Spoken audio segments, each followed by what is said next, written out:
Coming out of Placida Harbor, heading into Gasparilla Sound.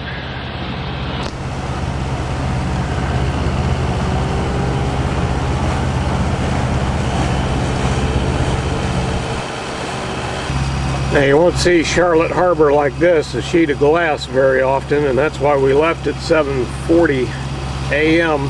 was to get across this, and Pine Island Sound comes up next before it starts getting really rocking and rolling. Both of them are dangerous bodies of water. Boca Grande.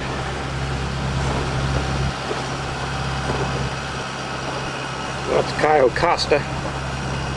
Going into Usepa Island. Love you, Ms. Mattson.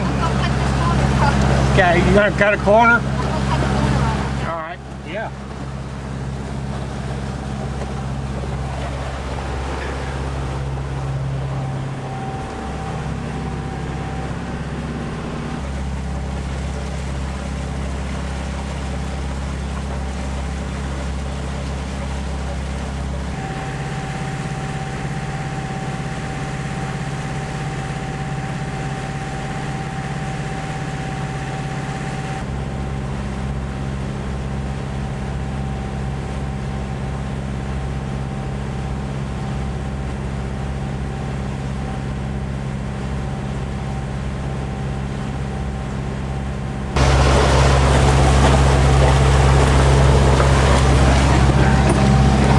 You want me to take it? Yeah, if you want to. Okay.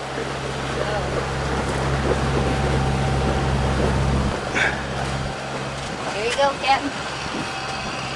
There's an excellent anchorage back in behind here, behind Cayo Costa.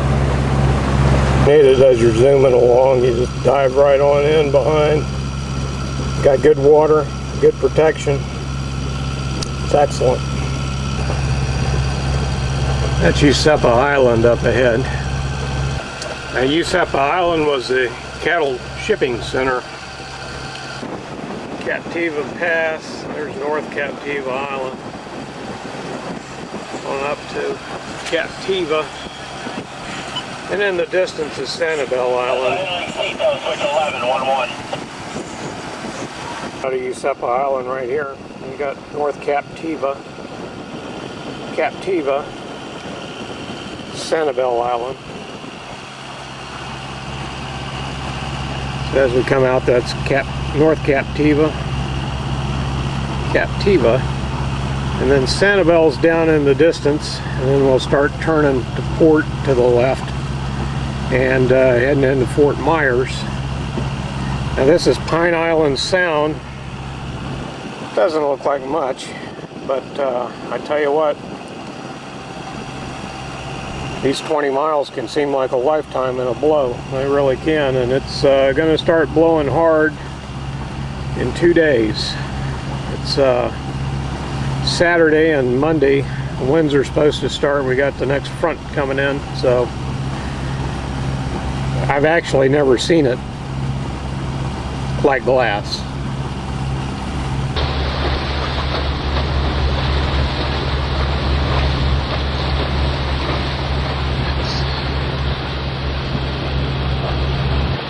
We try to square the wakes so they're not so hard on the contents down below. That's Chino Island off in the distance there.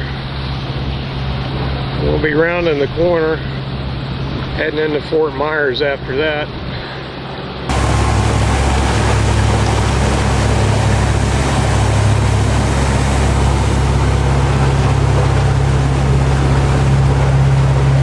Try to turn into the wake so it's not so destructive to us.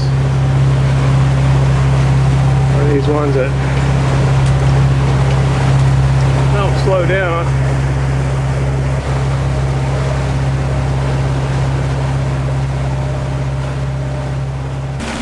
The older I get, the more I like smooth water. So with the draft the Mischief has, we can do a lot of things, and one of the things we're going to do is just We're going to cut off this corner right up, going up through here. We've got 4 to 5 feet. Well, there's Chino Island.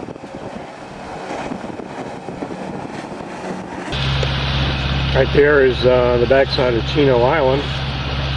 York, good anchorage. Camped out here many times. And have the entrance into the Caloosahatchee and on up to Fort Myers.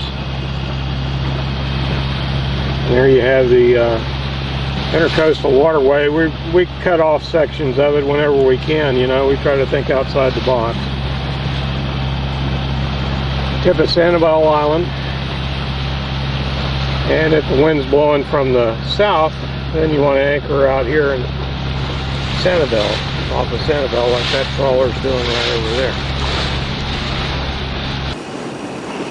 That's the entrance to the Caloosahatchee River, all the boat traffic coming out. We normally don't see this. We avoid it like the plague.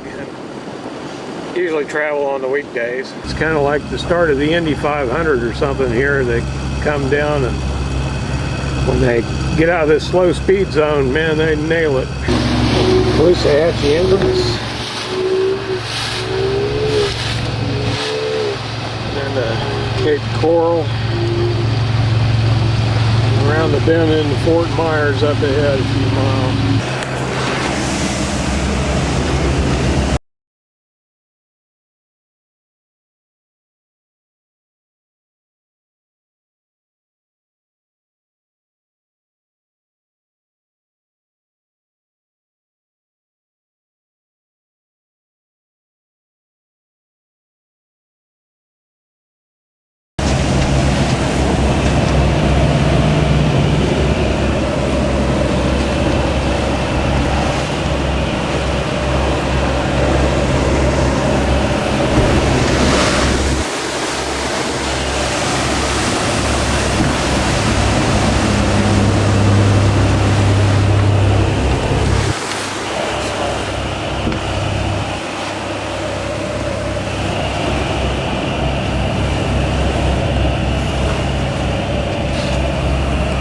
What was going to happen.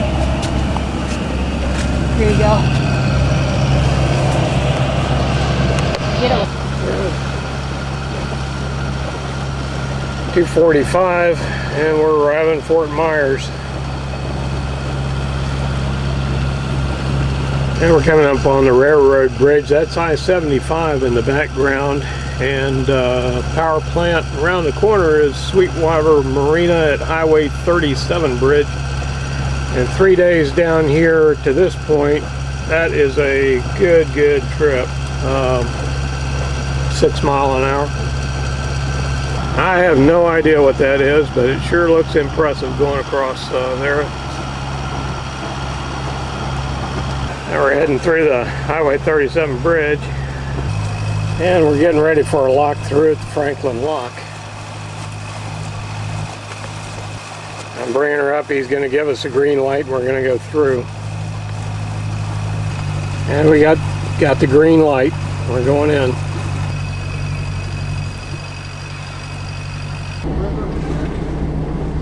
All right, we got the doors locked. I'm handling the rear line. And Connie's handling the front line.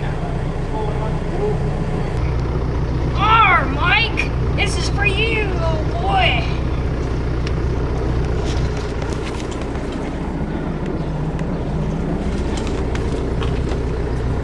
Those that know will understand. And we're opening up the lock. You can see the difference in the water level. Locks work with no kind of pumping action at all. Simply letting water in, letting it out, one side or the other. All right, we're good to go. Headed out.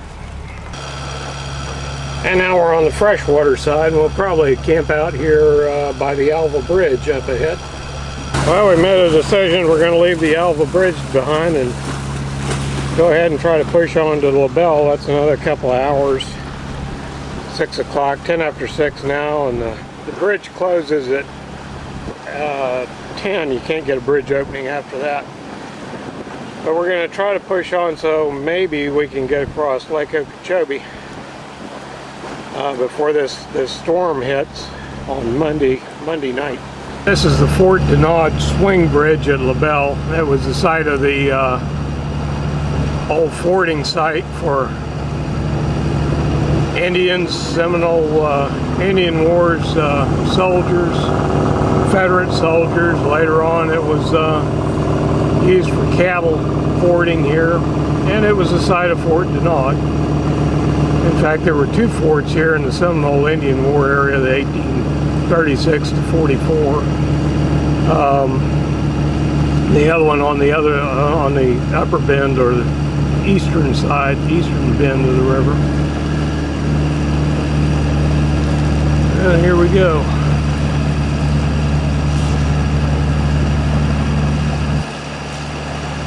Very low bridge, obviously.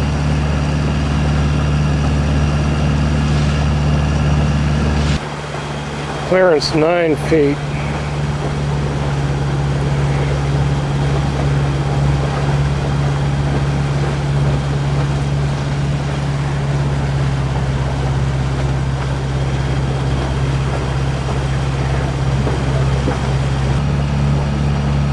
Now we're coming up on sunset. LaBelle's right around the corner here. It's 20 minutes to 8 o'clock.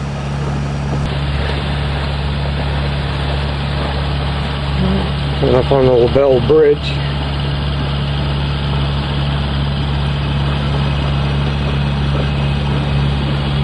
"26 feet.